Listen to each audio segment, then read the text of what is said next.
I am Derek Broaddus, 39 years old, and I recently bought a dream home with my family in Westfield, New Jersey. The house has 3 spacious bedrooms and is located in a quiet, upscale neighborhood. My wife, Maria, and our 2 children, Ellery and Chase, were all very excited to move in. We thought we had found the perfect place to start a new life. However, just a few days after living in the new house, something strange happened. A letter arrived addressed to my family with no sender's name. The content of the letter was from someone calling themselves The Watcher, claiming that they were watching our family, monitoring the house and every member of it. At first, I thought it was a prank, a technical error, or simply someone wanting to play a joke on us. But when the next letter arrived, I began to feel that something was seriously wrong. The letters we received from The Watcher became increasingly frightening and detailed to the point that I shuddered every time I thought about them. He not only knew about the house, but also knew every member of my family intimately. He described in detail the daily habits of my wife and me, the little preferences of our kids, every room in the house, even the items inside. He seemed to have been watching us meticulously, and for a long time, knowing every little detail that I never thought anyone could possibly know. In one letter, he even mentioned the future of our children, saying they would grow up in that house as if he were an inseparable part of their lives. The feeling of being watched grew stronger, shifting from suspicion to real fear. I couldn't help but think that someone was silently standing right behind me, watching my every step, my children's every glance, just waiting for an opportunity to act. Every time I received a letter, I felt a cold breath on my neck, my heart pounding faster, my hands trembling as I opened each page filled with cold and cryptic words. The peace that my family once had in our new home quickly vanished, replaced by a feeling of being trapped and threatened with no escape. Every letter was like a hidden warning, reminding me that the Watcher not only knew me, but also knew everything I thought was most private. And I began to realize that we were no longer the true owners of our own home. After receiving the first few letters, I knew I couldn't just sit and wait. I contacted the police, reported everything that happened, and immediately changed the locks to increase security for the house. I tried everything I could to protect my family from the invisible threat lurking nearby. But despite the police involvement and new locks, I still couldn't shake off the feeling of unease every time I stepped inside the house. Everything seemed suffocating, as if the house itself had turned into a trap, where safety was only a fragile illusion. That feeling only worsened as more letters arrived. The Watcher not only knew about the house, but also knew our daily routines. He described in detail the mornings when I took the kids to school, the ordinary conversations at dinner, even the times I went out shopping or to work. The way he captured every tiny detail made me realize he wasn't just a mere harasser, but someone capable of continuously watching us, almost never taking his eyes off us. The fear didn't stop at the threatening words on paper. I started to wonder if he could appear suddenly and pose a danger to my entire family. Every night, watching my children sleep peacefully, I couldn't help but shudder thinking about what could happen. Sleep became restless, and our family gradually lost peace. My mind was constantly spinning with frightening hypotheses, and my body was tense with endless exhaustion. The obsession with the Watcher turned every moment of life into a battle against anxiety and endless unease. The last letter I received froze my heart. In the threatening scrawl, he clearly wrote that my family must leave immediately, and if not, he would begin to take action. It was not just a warning, but a terrifying and dangerous promise. I could feel the coldness and cruelty in every word, shattering all the patience I had before into tiny pieces. My wife couldn't endure it anymore either. Both of us felt the invisible pressure tightening day by day, weighing heavily on our minds and hearts. We tried to seek help, contacted neighbors, friends, even those who might have knowledge about strange phenomena or threats. But all efforts seemed to hit a wall of silence with no answers, leaving only isolation and growing fear. The police got involved, investigating and sweeping every corner, but found no clues to identify the Watcher, no traces, no concrete evidence. The house remained a closed room full of mysteries, every wall holding unanswered questions. The vague, invisible presence of the Watcher made everything creepier than the threats on paper. Our family had to live in constant worry and insecurity, while the Watcher still lurked somewhere, continuing to sow fear and endless dread. One day, I started checking the entire security system again, installing more cameras in various places, changing locks to enhance protection. Yet, the threatening letters from the Watcher kept coming as a relentless reminder that he had not released my family. The police continued to monitor the case, but found no new leads, and hope faded day by day. In a last effort, I decided to ask around the neighbors, hoping to find suspicious signs or clues to break the haunting cycle. However, they all insisted they had seen or heard nothing unusual. Everything in the neighborhood remained peaceful, completely opposite to the chaos in my mind. We seemed trapped in a nightmare with no escape, and the fear deepened as we didn't know when it would end. After many stressful months, we decided to sell the house. However, no one wanted to buy it. We couldn't escape the fear. The house remained a dead place where the Watcher had robbed us of sleep, safety, and trust in everything. Though the Watcher stopped sending letters, the fear never left us. We moved away, but the horrifying memories remain unforgettable. Since then, my family has lived elsewhere, but we cannot forget the Watcher. Those letters still haunt us, even though we have moved. We do not know if the Watcher will return, but we always live in fear.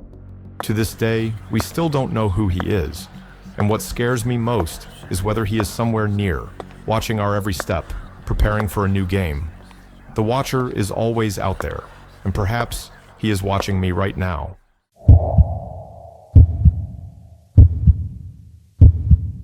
I am Sandra Bullock, 50 years old, a famous Hollywood actress. My life seemed stable, with work, career, and a happy family. But everything changed on a night I will never forget. On the night of June 8th, 2014, I was at my home in Los Angeles, enjoying a quiet evening after a long day. Suddenly, my phone rang, and I found myself unable to stay calm. An intruder had entered my house while I was there. My heart raced, and my mind went blank. I didn't know what to do, only that I rushed through the house, trying not to breathe too loudly. Many times, I had told myself that I couldn't become a victim of an intruder, but right then, the feeling of danger hit me suddenly. The once quiet house now turned into a place full of danger. I tried to stay calm, but fear kept creeping into my mind. Each step I took felt like it might be my last if I wasn't vigilant. As I was walking to the bedroom, I heard a loud noise in the house. Footsteps. The footsteps of a man walking through every room. He had no idea I was in the house, hiding in the darkness. At that moment, I didn't even know what I was doing. My hands shook, unable to stop. The feeling of intrusion, the clear threat of a stranger being inside my house, made me want to scream, but I knew that doing so would only make things more dangerous. The safety I thought I had was suddenly far away, and all I could do was hold my breath, hoping the police would arrive in time. At first, I couldn't believe what was happening. How could a stranger enter my house without me knowing? The entire house suddenly became cold and eerily quiet. I stayed silent, trying not to make any noise. But what terrified me more was hearing his footsteps on the stairs, almost feeling every step he took. I quickly locked myself in the closet and called 911 in a panic. He continued to move through the house, hardly stopping. I could hear every heavy step, the creaking of the wooden floor under his movements. My fear grew with each second. The closer he got, the more I felt I was about to lose my composure. He wasn't in a hurry, as if he had planned every move carefully. The feeling was truly terrifying. I remained in the closet, afraid to breathe, afraid to move. The thin fabric of the curtain made me feel like I could see everything, but I couldn't do anything to stop it. Every passing second made me feel closer to danger. If he discovered me, I knew I wouldn't have a chance to escape. In that suffocating silence, I heard him stop. It felt like he was standing just outside my room, listening for any sound, waiting. I started to wonder if he knew I was hiding in the closet. Each second passed, and my heart raced, the fear making it impossible to think clearly. When his footsteps began to move again, I felt like I couldn't bear it any longer. I knew I couldn't stay still any longer. The police hadn't arrived, and I couldn't let myself be caught in this situation. I decided to wait a little longer, but at the same time I started planning my next step.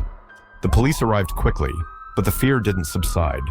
While I was still hidden in the closet, I could hear his footsteps getting closer. I couldn't believe what was happening. A stranger, the intruder, was still wandering through my house, unfazed, as if he had done this before. My heart raced. Thoughts flashed through my mind, but nothing was clear, just a feeling of absolute fear. After a few minutes, I heard the sound of a window being torn open, then the sound of the police entering. They had arrived, but the stalker was still hiding somewhere in the house. The police found him downstairs, coming down the stairs. He showed no sign of fear, just shouting my name, repeatedly begging me not to press charges against him. His shouts echoed throughout the house, but only made me more scared.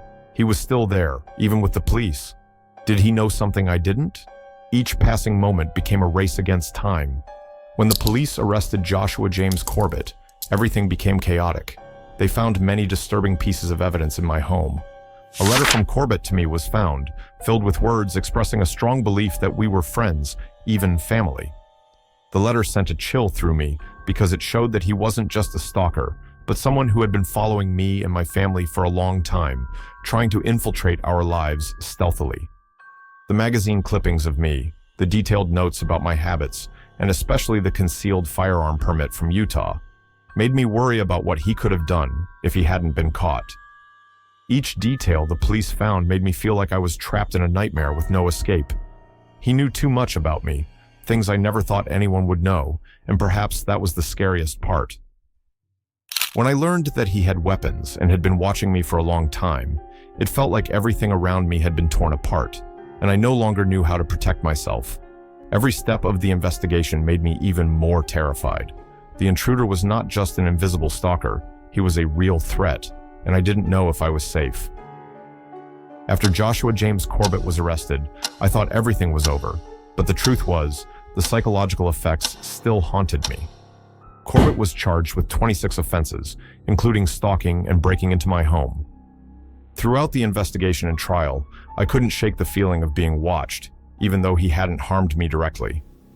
But the psychological impact of the break-in had changed my life forever. Sleepless nights, ongoing anxiety, made me realize that even if the legal aspect was over, the emotional wounds would never heal.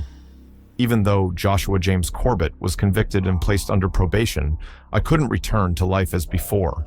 The feeling of being watched continued to cling to me, even though he was no longer near. The days that followed passed in constant worry and haunting thoughts. I couldn't be sure if I was truly safe. Would he come back? Would I ever find peace again? My life had changed forever. Sleepless nights, imagining what could happen, haunted me every time I looked in the mirror or remembered the painful memories. Even though I tried to move on, I couldn't escape that fear, and the worry for my safety always lingered.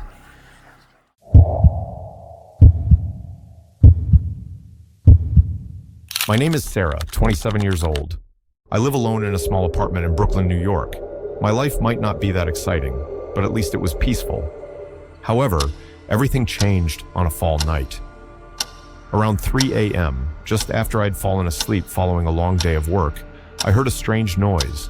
At first, I thought it was the wind, but then I realized it was something else. A faint click sound.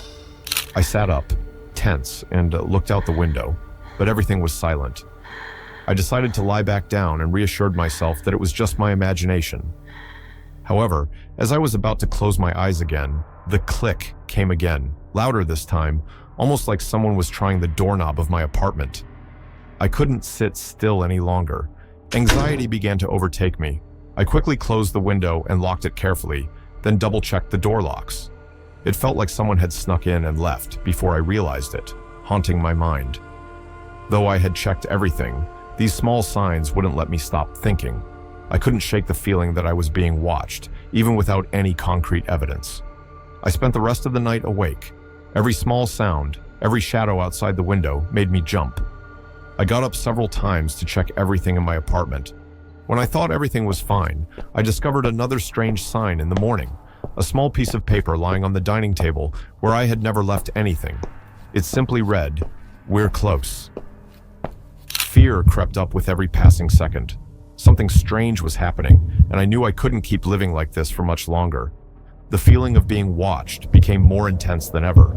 I stood still, staring out the window, trying to make out that shadow. He didn't move, just stood there, silently watching me. Every second that passed, I felt his presence more clearly, as if he knew I was looking at him. My heart raced, anxiety rising to its peak. I stepped back from the window, but the feeling wouldn't go away. I quickly checked the window again, closed it tightly, and pulled down the blinds. But nothing could ease the rising fear. Every time I took a breath, it felt like someone was standing right behind me, waiting for the chance. I called my best friend Rachel, but her phone went to voicemail. She wasn't picking up, which only added to my anxiety. I couldn't do anything but wait, hoping that this fear would go away. But unlike before, I now felt incredibly alone and helpless. The feeling of being stalked couldn't be shaken off. The anxiety inside me peaked. I couldn't breathe. My hands were trembling as I clutched my phone, still not daring to take my eyes off the figure outside the window. At that moment, I felt like everything I once knew about safety had vanished. At first, I thought I was imagining it all, but as the doorknob turned more clearly, I realized I couldn't avoid this situation any longer. My heart pounded in my chest. Thoughts raced through my mind, making it impossible to concentrate. I felt trapped in this apartment, with no way out. Every time the noise came again, my heart felt like it was about to jump out of my chest. I forced myself to breathe evenly, trying to calm down, but the fear still dominated everything. When the doorknob turned again, I suddenly heard footsteps. A chill ran down my spine. I was certain someone was trying to break into my house. I looked down at my phone screen, still dialing 911, but all I heard was the long, ringing tone. At that point, I didn't know what to do.